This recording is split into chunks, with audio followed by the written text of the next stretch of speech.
राम राज्य का ध्वज जो कभी अयोध्या में फहराता था और संपूर्ण विश्व में अपने आलोक से सुख शांति प्रदान करता था, वो ध्वज आज फिर से नीचे से ऊपर चढ़ता हुआ और अपने शिखर पर विराजमान होता हुआ हमने अपनी आंखों से देखा है, इसी देह में देखा है।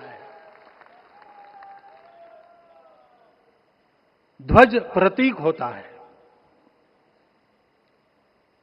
इतना ऊंचा ध्वज चढ़ाना कितना समय लगा आप जानते हैं? मंदिर बनने में भी समय लगा। 500 साल छोड़े तो भी 30 साल तो लगे ही। उस मंदिर के रूप में हमने कुछ तत्वों को ऊपर पहुंचाया है।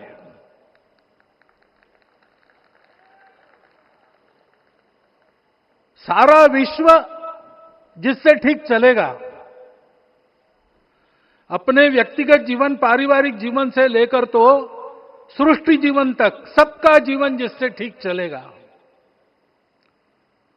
वो धर्म, उस धर्म का प्रतीक भगवा रंग, वह इस ध्वज का रंग है। ये धर्म ध्वज है। इस धर्म ध्वज पर रघुकुल का प्रतीक कोविदार वृक्ष है। वैसे रूप देखा जाए तो कचनार जैसे लगता है, और जो खोजी लोग हैं वो खोज कर कह रहे हैं कि मंदार और पारिजात दो वृक्षों का एक तरह से संकर है। दोनों वृक्षों के गुण, ये दोनों वृक्ष देव वृक्ष कहलाते हैं। दो देव वृक्षों के गुणों का समुच्चय ये वृक्ष है। और ये वृक्ष उस रघुकुल की सत्ता का प्रतीक है। वो सत्ता वृक्ष से व्यक्त होती है, जिसके बारे में कहा गया, छायाम अन्यस्य कुर्वन्ति तिष्ठन्ति स्वयं आतपे। सबके लिए छाया देते हैं, स्वयं धूप में खड़े रहकर। फलान्यपि परार्थाय, फल स्वयं उगाते हैं, दूसरों के लिए बांट देते हैं। वृक्षा सत्पुरुषा इव, वृक्ष सत्पुरुष होते हैं। और कचनार के गुण औषधि भी है। कचनार के वृक्ष का अन्न में भी उपयोग है। सब प्रकार से उपयोगी इस वृक्ष का प्रतीक हमने लगाया है। धर्म जीवन ऐसा जीवन होता है,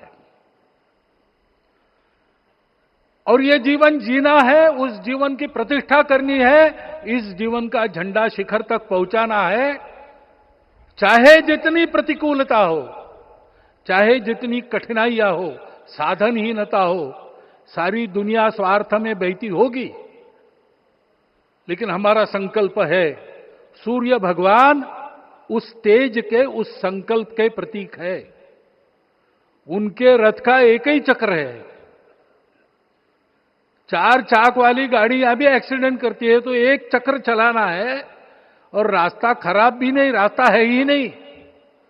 अधांतर में चलो रथस्य एकम चक्रम। रथ चलाने के लिए 7-7 घोड़े, उनको नियंत्रण करने के लिए सांपों के लगाम है, और रास्ता नहीं है, और सारथी जो है उसके पैर नहीं है। ऐसी गाड़ी चल सकती है क्या? कंप्यूटर में डाटा डालेंगे, कहेंगे नहीं चलेगी। लेकिन बिना थके रोज पूरब से पश्चिम, पूरब से पश्चिम जाना आना सूरज भगवान कर रहे हैं।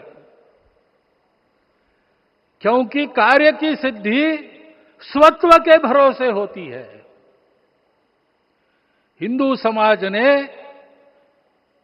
लगातार 500 साल और बाद के दीर्घ आंदोलन में अपने इस स्वत्व को सिद्ध किया, और रामलला आ गए, मंदिर बन गया। यही बात सत्य पर आधारित धर्म, सत्य जो प्रतिनिधित्व होता है ओंकार से, वो सारी दुनिया को देने वाला भारत हमको खड़ा करना है। हमारे इस संकल्प का प्रतीक यह राम मंदिर, उसकी प्रक्रिया आज हमने पूरी कर ली है। यह धर्म, यह ज्ञान, यह छाया, यह सुफल संपूर्ण दुनिया में बांटने वाला भारतवर्ष खड़ा करने का काम अपना शुरू हो गया है। उसको, इस प्रतीक को देखकर, हिम्मत रखकर, उसी प्रकार सतत प्रयास करते हुए सब प्रकार की विपरीतताओं में भी हम सबको मिलके करना पड़ेगा। आज ये हमारे कृतार्थता का दिवस है और आज हमारे संकल्प की पुनरावृत्ति का ये दिवस है। वो संकल्प हमको हमारे पूर्वजों ने दिया है। एतद् देश प्रसूतस्य सकाशाद अग्र जन्मनात्। इस देश के जन्मे हुए अग्र जन्मना है, सबसे प्राचीन है, इसलिए बड़े भाई है। वो ऐसा जीवन जिए कि स्वम स्वम चरित्रम शिक्षेरन पृथिव्याम सर्वमानवा। पृथ्वी के सर्व मानव अपने अपने चरित्र की शिक्षा, जीवन की विद्या भारतवासियों से सीखे। ऐसे भारतवासियों का परम वैभव संपन्न, सर्वशक्ति संपन्न और सबके लिए खुशी बांटने वाला, शांति बांटने वाला, सबको विकास के सुफल देने वाला भारतवर्ष खड़ा करना है। ये विश्व की अपेक्षा है, हमारा कर्तव्य है। मंदिर में श्री राम लला विराजमान है, उनका नाम ले और इस कार्य की गति हम बढ़ाए।